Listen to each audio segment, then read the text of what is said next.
প্রতিটা মেয়েই চায় তার ভালোবাসার মানুষের বিশেষ দিনগুলোকে বিশেষ করে রাখতে। আমিও কিন্তু তার ব্যতিক্রম নই। হ্যালো, 25 জুলাই ছিল আমার হাজব্যান্ডের বার্থডে। তো তার বার্থডে উপলক্ষে আমি কি আয়োজন করলাম সেটাই আজকে আপনাদের সাথে শেয়ার করব। কাচ্চি বিরিয়ানি আমার হাজব্যান্ডের খুবই পছন্দ। যেহেতু কাচ্চি বিরিয়ানির মাংসটা 6 থেকে 7 ঘন্টা মতো মেরিনেট করে রাখতে হয়, তাই সবার আগে আমি মাংসটাই মেরিনেট করে রাখার জন্য এখানে আমি খাসির মাংস নিয়ে নিয়েছি আর একে একে সব ধরনের যে মশলাগুলো লাগে সেগুলো দিয়ে দিচ্ছি। আসলে বিরিয়ানির পার্ট বাই পার্ট সবগুলো অংশ যদি আমি আপনাদেরকে দেখাতে চাই তাহলে ভিডিও অনেক বেশি লং হয়ে যাবে, প্রায় 1 থেকে 1.5 ঘন্টা মতো হয়ে যাবে। আর এত বড় ভিডিও দেখার ধৈর্য আপনাদের কারোরই নাই এবং আমারও দেওয়ার আসলে ধৈর্য হবে না। তো সবগুলো মশলা দিয়ে মাখিয়ে আমি এখন মাংসটা রেখে দিব। এরপরে আমি কেক ডেকোরেশনে চলে যাব। কেক ডেকোরেশনের আগে আমি এখানে চকলেট গানাশ তৈরি করে নিচ্ছি, কারণ আজকের কেকটা আমি স্পেশাল চকলেট যে মাড কেক আছে সেটা বানাবো। আমার হাজব্যান্ডের এই কেকটা খুবই বেশি পছন্দ, আর যারা চকলেট লাভার আছেন তাদের কাছে তো এই কেকটা খুবই পছন্দ হওয়ার কথা, কারণ পুরো কেকটাই একটা চকলেট হয়ে যায়।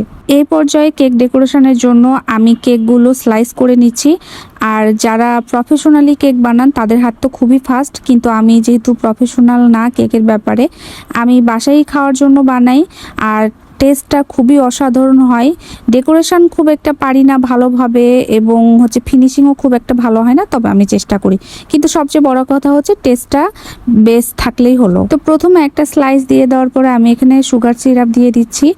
এরপরে আমি এটা চকলেট গানাশ দিয়ে পুরোটাই ভরাই দিব। আর লেয়ারগুলো আমি একটু পাতলা করে দিতে পছন্দ করি, কারণ খুব বেশি হেভি লেয়ার হলে আমার কাছে কেন জানি মনে হয় খেতে ভালো লাগে না। তো একটা লেয়ার চকলেট গানাশ দিয়ে আরেকটা লেয়ার আমি এখানে হুইপ ক্রিম দিয়ে দিচ্ছি। আর এখানে আমি কিছু কাবাব বানিয়ে নিয়েছি। আসলে কেকের ডেকোরেশনটাও আমি যদি ফুলফিল দেখাই তাহলেও ভিডিওটা অনেক বেশি বড় হয়ে যাবে। আর কাবাবটা আমি ভেজে নিচ্ছি এই পর্যায়ে। হাজব্যান্ড যা যা পছন্দ করে আর কি আমি সেগুলোই বানানোর ট্রাই করেছি। আরও অনেক কিছু বানানোর ইচ্ছা ছিল।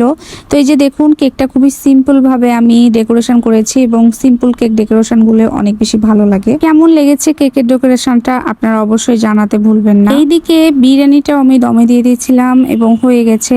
এখন আমি আপনাদেরকে দেখাবো যে বিরিয়ানির রাইসটা কতটা ঝরঝরে হয়েছে। এগুলোর পাশাপাশি আমার হাজব্যান্ডের পছন্দের পায়েস এবং জর্দাও রান্না করতে চেয়েছিলাম, কিন্তু আমি হঠাৎ করে অসুস্থ হয়ে যাওয়ার কারণে অত কিছু করতে পারিনি, এটুকুই করে রেখে দিয়েছিলাম। কিন্তু আমার হাজব্যান্ড এত বেশি খুশি হয়েছিল, বিশেষ করে কেকটা এত পছন্দ হয়েছে তার। আর বিরিয়ানি তো বরাবরই আমার হাতের ওর খুব পছন্দ।